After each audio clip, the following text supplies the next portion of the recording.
fast again and warm up and looks good on these opening laps. You can tell that he wants to get to the front because he feels that he's got the speed for the podium today. Well, Remy Gardner's going to be thanking him though, isn't he, for making life hard for Roberts, because it's going to allow Gardner to try and chip away into Bezecchi's lead.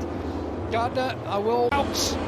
We're underway in Portimao. A fantastic start from Gardner already. He was past Sam Lowe's there. Vietti comes close. Watch on the outside. Iogura coming through. Marco Bezecchi from the second row of the grid is going to lead into turn one. And that's Sam Lowe's collected. Sam Lowe's been fired into orbit at turn one. He's hit by the bike. Oh, that's disastrous from the man who started the first two races. He's stuck underneath the bike and he is out of the Portuguese Grand Prix.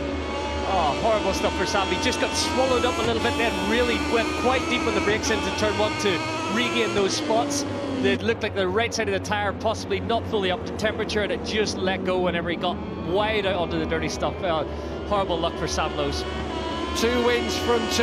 It's not going to be a third for Sam Lowe's, despite starting from pole position. Just got mired in the pack, didn't he? And he was fired into space at turn one. Remy Gardner now leads from Marco Bezecchi, who looked to have that whole shot in turn one, with Xavi Vietti there in third place. Iogura's made a good start, as has Joe Roberts, and Neil was talking about before, if he can get up there early on, he does have pace, and he's already passed Agura and into fourth place, the Californian. Yeah, good opening lap from Joe Roberts. He was alongside Sam on that run down to turn one, so Iogura, they kind of bunched together, but on that lap, Joe's made a clean first few corners, and he's through to fourth. He knows he's got the pace to possibly hang with Remy Gardner, so Remy made a fantastic jump off the line. He was really smooth, really clean, and just pushing forward. My sharp intake of breath was for Augusto Fernandez attacking hard Iogura at turn 13, and he did squeeze through. Meanwhile, Bezecchi and Vietti trading positions, and you can just see Bezecchi's got the run now down the straight, and Roberts may well get a chance to attack Vietti down to turn one, where we'll still see a stricken Sam Lowe's. Across the line they come.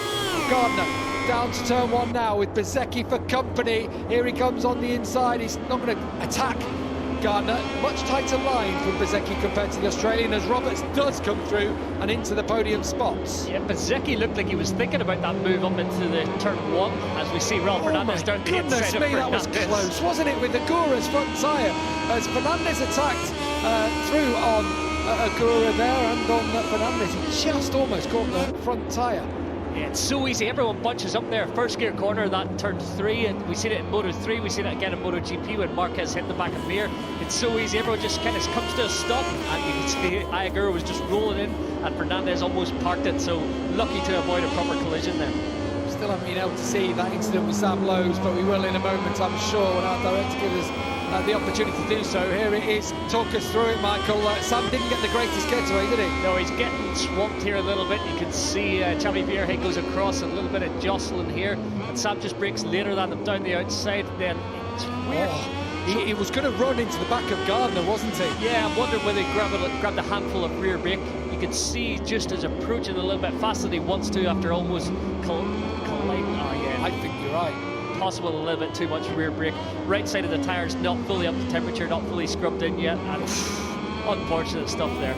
Smacked him again on the face when it came round. Remember, it was the bike hitting him in Valencia at the end of last year, wasn't it, that did the damage on his hand, that put paid to his championship challenge.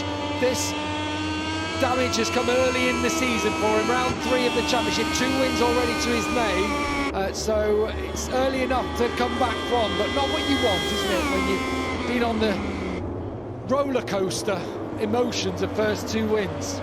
No, exactly. That's a tough round 3 for Sam Lowe's, but no problem. He'll bounce back in Jerez. Just watching Bezecchi make the move down the front straight. He didn't wait to turn 1, used the draft of Remy Gardner and immediately just slipstream past. So he obviously wants to keep Remy behind him, knowing that Remy's got late race pace. So yeah, Bezecchi happy to lead from the front. Yeah, you'll feel. I haven't seen the pace, winning pace for Marco Bezecchi so far this weekend, as Gardner comes straight back at him. And you're right, I think that he's trying to get in front and just make it hard for Remy. Yeah, Bezecchi, we were on board with him there. I could see he was just about to drift past the apex. He was very wide, it's downhill. It's Navarro, another one from Jorge Navarro this weekend. Crashed out during qualifying, and from the back of the grid, Navarro's shocking start continues here, and he's out of the race. When we saw Sam Lowe's go away on the scooter there, he was okay, wasn't he? I didn't know whether it was his left arm or something he was holding. obviously he'll feel a little bit second-hand, but he looks all okay in terms of no injuries as such. As we see Navarro just slide out downhill, turn 5, easy done there with a lot of load in that front tyre, just grinding up. So Lowe's out from the front, Navarro out right from the very back of the field. Still 28 riders left in this Moto2 race, and it's Remy Gardner who leads. Still 20 laps also when they come across the line. It's a 23-lap Moto2 race here, 65.6 miles. It's been good. Looking like a group race at the front here. You can see Ayagura and Cameron Bobier just trying to work hard to get onto the back of Arancana as Bezzecchi makes that move down into turn 1 again. Fernandez also made the move on Xavi Vietti and up into 4th place. So Joe Roberts thought about going around the outside of Gardner. Gardner wanted to make the move back on Bezzecchi as he's done in recent laps, but this time round it wasn't to be. By not letting Remy get into his rhythm, it is kind of keeping the group together. So it's opening up. The man doing the fastest lap is Arancana. He's bridged onto the back of them. He's down the inside of Xavi Vietti. Clean move there from Arancana. I mean, look at the race lap from last year, a 42.5 from Gardner. So Arancana with the fastest lap of the race, a 143.2 from the Spaniard. The conditions are very different, aren't they, to what we had last year? Remember, we came here in November.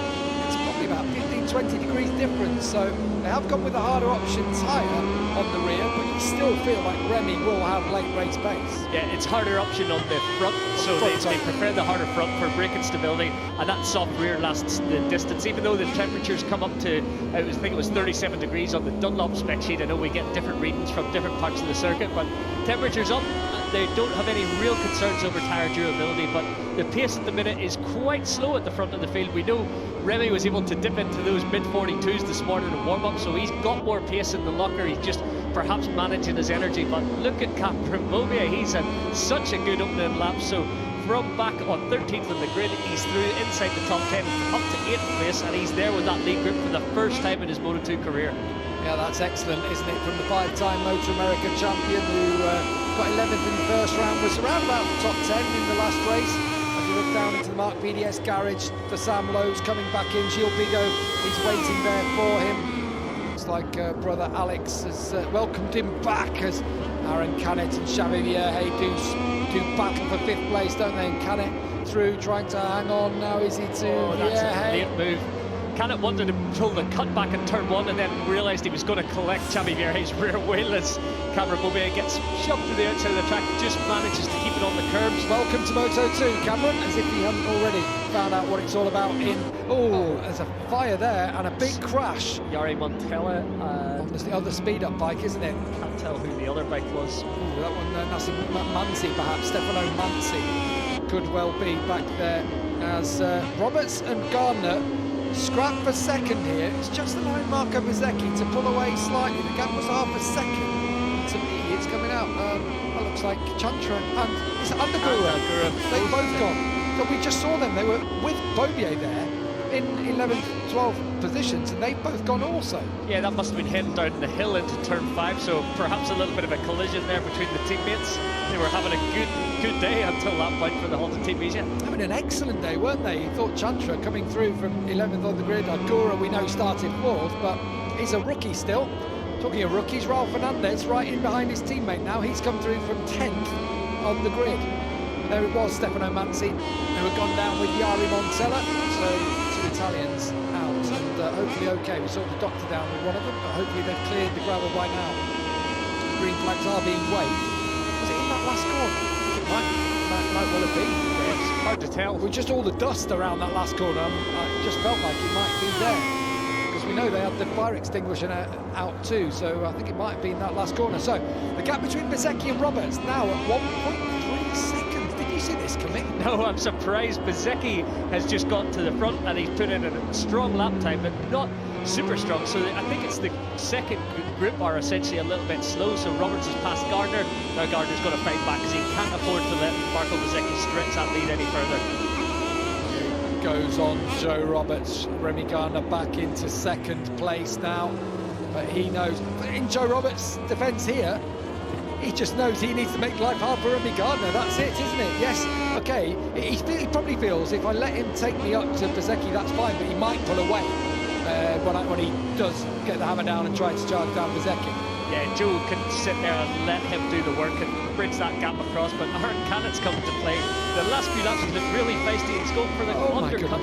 The amount of times I've seen him target the rear wing of the rider in front, but pull it up and not make contact. That's a lot of confidence with the front end of that speed-up chassis, or should call it a Bosco-Oscuro chassis, as the new title is. There he goes. Turn 13, and flattens out on the top there, but he's not afraid, is he, Aaron Canet? And on that Bosco-Oscuro bike, I mean, completely different lines every single time between himself and Joe Roberts, but he's made it work.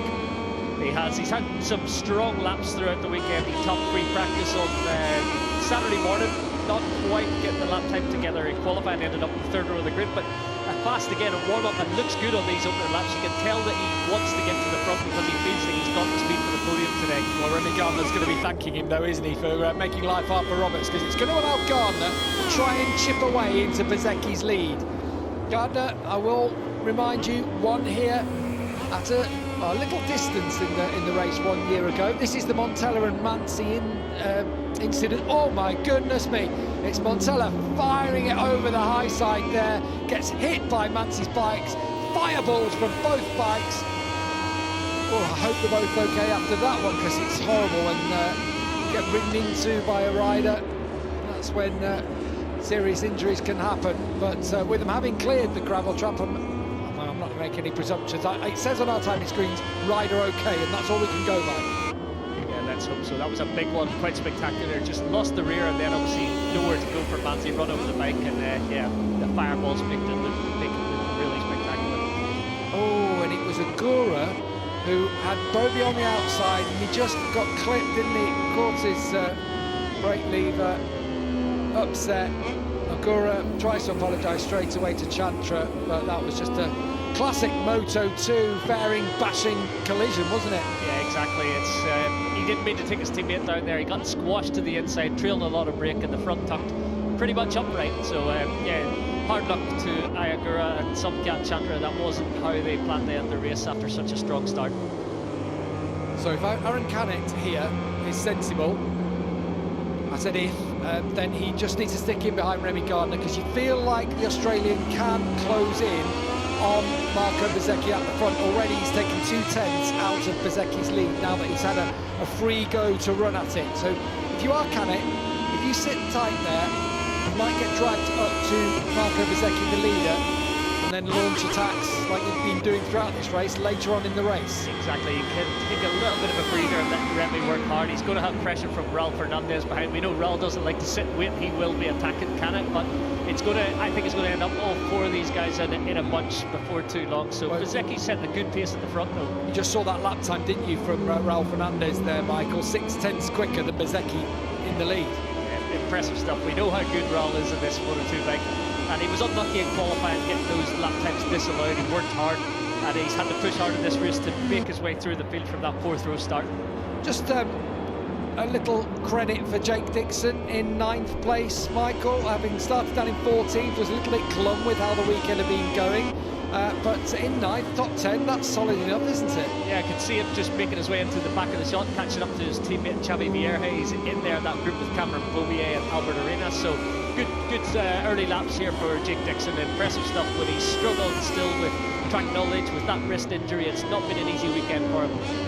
By Ben Snyder, you can see he saw his bike there, the Pertamina Indonesia sag bike, unfortunately out of the race.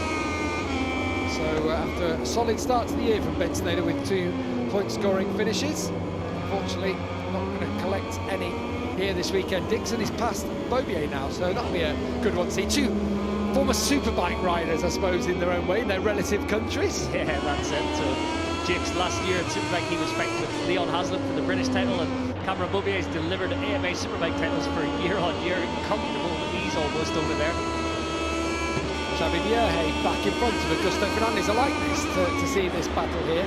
The 2 Spaniards.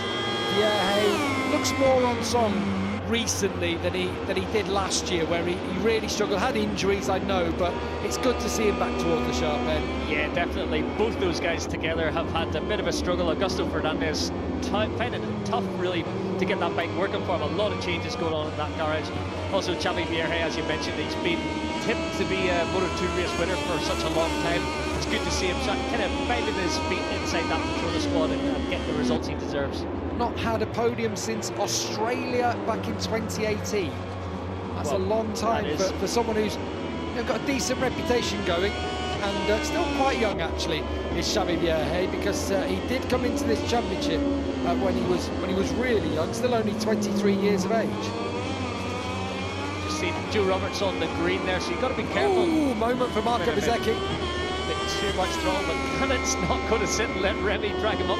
Canet feels he can obviously bridge that gap to Bezzecchi a little bit quicker than Remy was doing. The thing about Aaron Canet is he showed in testing, didn't he? Whether it was in Portimao when they tested him, in Jerez, he was fast in the test there when a lot of the teams were out in Jerez, and in Qatar that he was quick.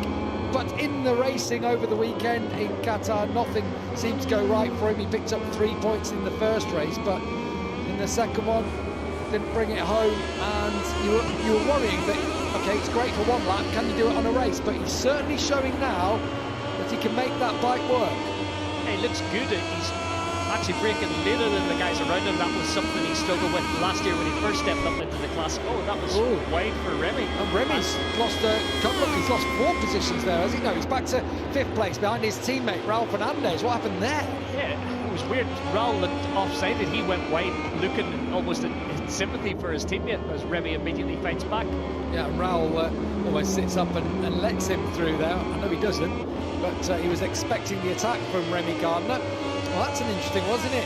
I noticed on the lap before when Canet was behind him, he was wide in turn 3. I wonder if he's just having a little bit of a struggle getting that bike brought down for a corner. So. Yeah, or getting back to first gear can be awkward sometimes through that corner, so perhaps he just didn't quite get into first gear and went wide. So looking at Canet though on this lap, he's just took 0.4 of a second out of Bezzecchi in just a matter of corners. So he's charging. He is pushing. Last lap he was 7/10 quicker, or 6/10 shall I say. 43.89 for Bezzecchi, 43.28 for Canet, and Bezzecchi is having warning after warning, and Canet's going to take over at the front. Turn 14, Bezzecchi, that's the second or third time on this lap he's almost been out of the seats, flying into the air, and Canet has seen that and he's hitting the front. Yeah, that was interesting comments from Bezzecchi after Qatar, that it was rear grip issues later in the race that were a struggle for him, but he's not going to let Canet have illness his own way. Immediately using that, he had good momentum out of the last corner and speed, and then using the slipstream to take over at the front, but Canet straight back down the inside. Wow, this is of the Spaniard. There's his brother Adrian, who's been out in Moto3 moments ago and unfortunately didn't finish the race. His brother might be about to do so. He's just set the best lap of the race now. Remember Remy Gardner's 1:42.5 last year? He came on the last lap. On the very last lap, and he's inching closer to it every time around. Impressive stuff from Raul Fernandez. Got to have a second gap. That's enough of a cushion now that he can relax just a little bit and then not have to play with those track limits, but he's going to have to push hard to get back across that half a second. 1:42.864 from Raul Fernandez on lap 21 of 23, would have got pole position here at the Portuguese Grand Prix. Yes, that's how those tyres last. Yeah. They might complain here and there, but I'll tell you what, Raul Fernandez, seriously impressive from him. But we also saw personal bests on the last lap around from Aaron Canet and Gardner, so the tyres are working for everyone. They're all pushing, all digging deep. It's just that Fernandez has that little bit more, so he seems quite comfortable as the fuel load goes down, as the tyres begin to move a little bit more. It suits his natural riding style. He does like that bike quite loose. He did used to drift a Moto3 bike into the corner, and he makes that work on this Kalex. If you're Sam Lowes, as things stand like this, that's not the worst outcome, is it? We just hope that Sam is okay. That's the main thing. If you weren't with us at the start of the race, Sam Lowes crashed out in turn 1. He was under pressure on the inside. He forced to sit the bike up behind Remy Gardner. His rear stepped out. It fired him over the high side, and he was down. He got hit by the bike, but from pole position, he's out of the race. No points for him. But in his absence, Raul Fernandez, the young Spaniard, who is in his 3rd Moto2 race, could be on course to take his first victory. Joe Roberts and Aaron Canet are still having a go for second place with Remy Gardner there. Sideways through turn 2. Absolutely superb from the Australian to fight back into the podium challenge now, and he's going to have a go. You have to feel, remember he wasn't able to attack Sam Lowes in Qatar, but this track you have to feel at turn 13 or somewhere like that he is going to make it count. Joe Roberts, I thought he might be about to run a little bit wide there, the way they dropped down into turn 5. Looked like Kalex went in there quite late, and he was deep as well to pull it back to a late apex. But Gardner, the last 2 laps, he's done his personal best of the race, 42.9 last lap around. So now he's within striking distance. He's building up for, I don't know where he's going to pull this attack. Whether he tries something early here as we go up over the blind crest into turn 10. It looks like he's setting it up. Yeah, he's got the flow, hasn't he, around this track? He's already done it once before here at Aaron Canet, and he does it once more. He's going to block him as they come through at turn 11 this time. Joe Roberts takes over second place from Canet, but you know Canet is going to come back at turn 13. Here he is on the inside, Aaron Canet on the Aspar bike. Is he going to run it too deep? And Remy Gardner comes through on the pair of them. How is he going to shuffle out down into turn 14? Roberts reclaims third place, Gardner on the inside. Oh, and he's pushed Roberts out wide. Gardner's going to take the podium position. Canet's going to take second place, but it is Raul Fernandez from Madrid, 20 years of age, who is going to take victory in just his 3rd Moto2 race.